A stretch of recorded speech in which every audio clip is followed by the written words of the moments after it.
When it comes to the eMoto market, the premium, big, powerful, expensive bikes like the Alta Sigma, Suron Hyperbe tend to get most of the attention. However, the mini eMoto market, I think, deserves just as much, if not more attention.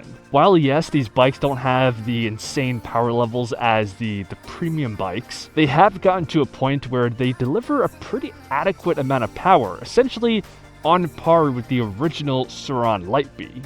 And of course, their biggest pro is their price tag. As premium bikes continue to just get more and more expensive, I think the average price is now like $5,000 to $6,000. Mini eMotos have a much more reasonable price tag. And all these factors combine to lead me to believe that for the vast majority of people, mini eMotos, while maybe not quite as exciting as the premium high-end stuff, is probably what you should be looking at. And in this video, I'm going to give you guys the best options you have in this market segment. Beginning with the rawrr Mantis Mini. As you guessed it, it's the miniature version of this bike right here, the Mantis X. And you can see that this thing shares essentially the same design and build quality, but it's just overall a little bit shrunken down, a slightly smaller battery capacity, and they're pushing a little bit less power to the motor. So even though this miniature version is less powerful, it's still going to deliver a super similar experience as the more expensive full-size bike. And not to mention, because the bike is smaller, the Mini only weighs 110 pounds versus the nearly 140 pounds of the full-size version. Now, the next mini bike is the Suron Hyperbe. This comes in one notch below the popular Lite model. And I would say fundamentally this is a quality bike. After all, it's from Suron, one of the most respectable names in the category. But strictly in terms of the specs for the dollar, I don't think it's my favorite. So it is somewhat expensive at $3,200. And in terms of power, it's 500 watts more than the Mantis at an even 5 kilowatts. But the battery voltage comes in at only 50. So it's a fairly low voltage bike. The capacity is only 25 amp hours. You do have the option of the category standard of a 14-inch wheel in the front, 12 in the back, or 12 in the front, 10 in the back. And the bike only weighs 186 pounds. So the power to weight ratio, that 5 kilowatts of power, is going to be very zippy on this vehicle. But still, I'm a big fan of high voltage bikes. That's probably the single biggest characteristic that I look for. And this being only 50 volts and still being somewhat expensive makes it not my personal favorite choice. If you guys do want to know my favorite, that would be the eRide Pro Mini. And you can see this is essentially a carbon copy of the eRide Pro SS. They decided to make it very similar. Even most of the parts, from what I've seen, are interchangeable between the full size and the miniature version. And if anything, the Mini here has an upgraded swing arm. You can see it's slightly redesigned, and I definitely preferred the geometry on the Mini here.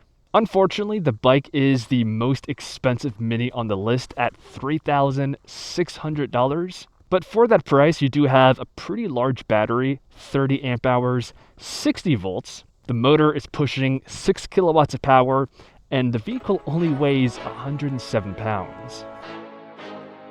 Now, the next bike on this list is actually not a mini version of a bigger, more established bike. It's designed from the ground up to be a mini moto, and it's the ETM RTR. I will say the bike is somewhat big for being a mini eMoto. It comes in at 130 pounds, although it still has the standard 14-inch front wheel, 12-inch rear wheel. But due to the larger size, it does rock a slightly more beefy battery and powerful motor. So the battery is 25 amp hours, 72 volts. This is a 72 volt stock mini eMoto. And it pushes 8 kilowatts of power to the mid-drive motor. And that makes this thing significantly more powerful than the original Suron Hyperbe. And the price tag here is even cheaper. It's just $3,200. But I should mention that they did just come out with a Lite version. So the ETM RTR Lite. This is $1,000 cheaper. just 2,200 bucks. So this model is no longer 72 volts, but still a respectable and pretty average for the class 60 volt battery. It has 20 amp hours capacity and it pushes 6 kilowatts to the mid-drive motor. And the final mini eMoto that I think is worth considering is the ebox 3.0. Now this one is different than the others because it actually doesn't come with a motor or controller. It's just the bike, so we're talking, the frame, the wheels, and a battery. But the battery is 72 volts, 20 amp hours.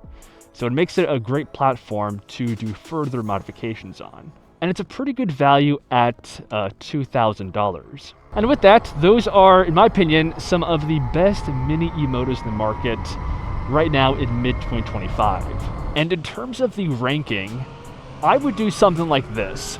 With the eRide Pro Mini, the rawrr Mantis Mini, all being solid A-tier mini eMotos, with only the ETM RTR Lite rising up to be a true S-tier product, mostly due to its just insane value at $2,200. These bikes don't get quite the same level of attention as the more expensive, bigger, premium bikes, but hopefully you guys can now understand that these bikes still deliver a really healthy amount of power and capabilities at a much more reasonable price tag.